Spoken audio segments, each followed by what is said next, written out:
मैं इसे थोड़ा और आगे बढ़ाती हूँ और इसे राजनीतिक परिप्रेक्ष्य में अजीत जी आपके पास लेकर आ रही हूँ कि अब यही जो अपील वाली बात होती है, ममता बनर्जी ने क्या मंदिर के लिए अनुदान नहीं दिया?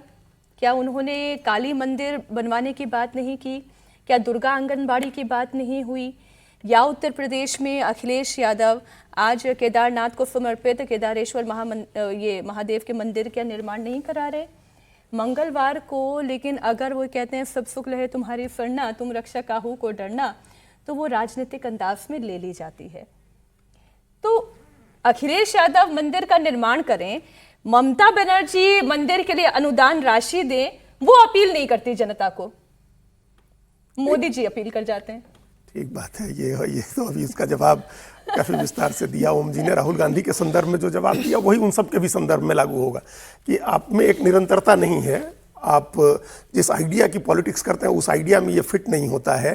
प्रधानमंत्री मोदी अपने को उसके लिए तैयार करते हैं, अपने अंदर वो चेतना जागृत करते हैं, फिर वो धर्म की बात करते हैं, तो वो करते हुए बड़े स्वाभाविक लगते हैं और आप स्वाभाविक नहीं लगते हैं। तो एक तो ये कारण है।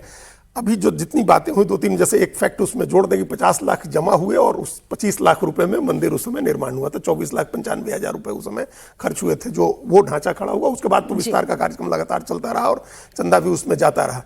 अब ये महात्मा गांधी ने जो कहा कि आप एक ट्रस्ट बनाया जाए और लोगों के चंदे से बने, वो परंपरा काफी समय तक चली, लेकिन अब वो परंपरा भी अब समाप्त हो गई है। जैसे राम मंदिर तो बना लोगों के चंदे से, लेकिन अब सरकारें पैसा दे करके मंदिर बनवा रही हैं। जैसे ममता बनर्जी ने सरकारी फंड दिया था दुर्गा आंगन के लिए और महाकाल मंदिर के लिए और जगन्नाथ धाम के लिए, वो चंदे से नहीं बना था।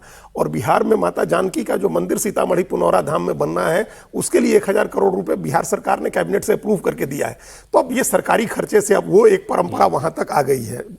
एक तीसरी बात जो राम की बात हुई नेहरू को लेकर के, तो ये जरूर है कि नेहरू के लिए हो सकता है कि एक धार्मिक व्यक्तित्व तो नहीं हो राम, लेकिन भारत की आध्यात्मिक चेतना के एक व्यक्ति हैं, एक आध्यात्मिक व्यक्ति हैं राम। ये इससे उनको डिफर नहीं करते थे और ये हमेशा रहा है। देखिए कबीर के राम की भी चर्चा होती है, वाल्मीकि के राम की चर्चा होती है और तुलसीदास के राम की चर्चा होती है। आप वाल्मीकि के राम और तुलसीदास के राम में देखिएगा, इतना फर्क आ जाएगा आपको, जमीन आसमान का फर्क आ जाएगा। वाल्मीकि के रामायण बहुत ज्यादा ह्यूमन है, बहुत ज्यादा मानवीय है, बहुत ज्यादा इंसान की तरह है, आम इंसान की तरह वाल्मीकि के, क्योंकि वाल्मीकि उनके समकालीन थे तो वो देख रहे थे।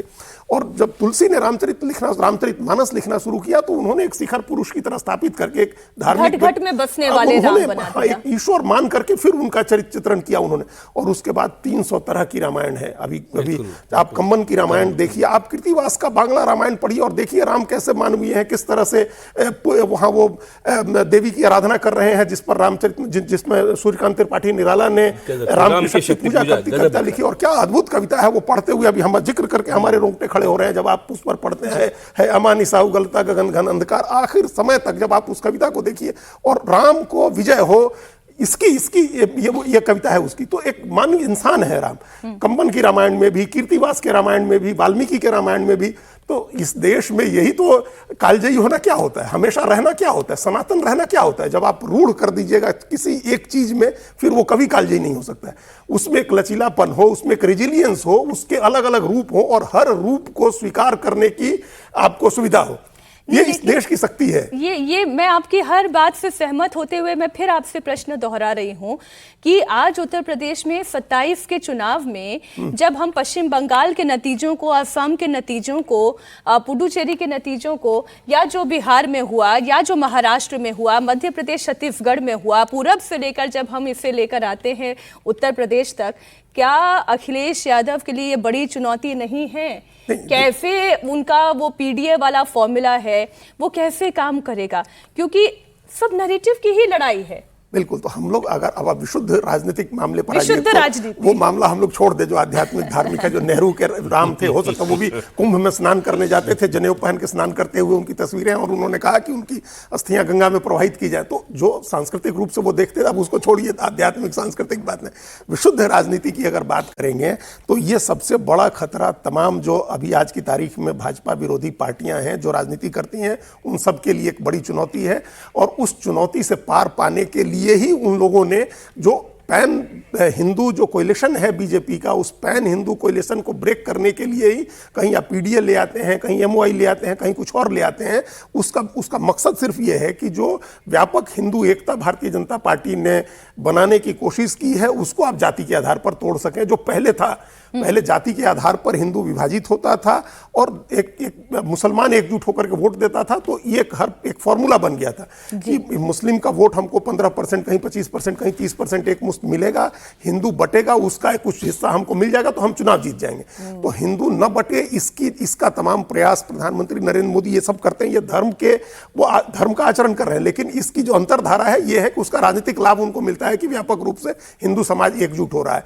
और अब उस एकजुटता को ब्रेक करना है राजनीतिक मकसद के लिए, उसके लिए तमाम फॉर्मूले अखिलेश यादव बना रहे हैं, उसके लिए ममता बनर्जी बना रही थी, उसके लिए तेजस्वी यादव बनाते हैं, उसके लिए कहीं अहिंदा का समीकरण कर्नाटक में सिद्धारमैया बनाते हैं, कहीं द्रविडियन संस्कृति सभ्यता के नाम पर, द्रविडियन आंदोलन के नाम पर तमिलनाडु में बनाया जाता है।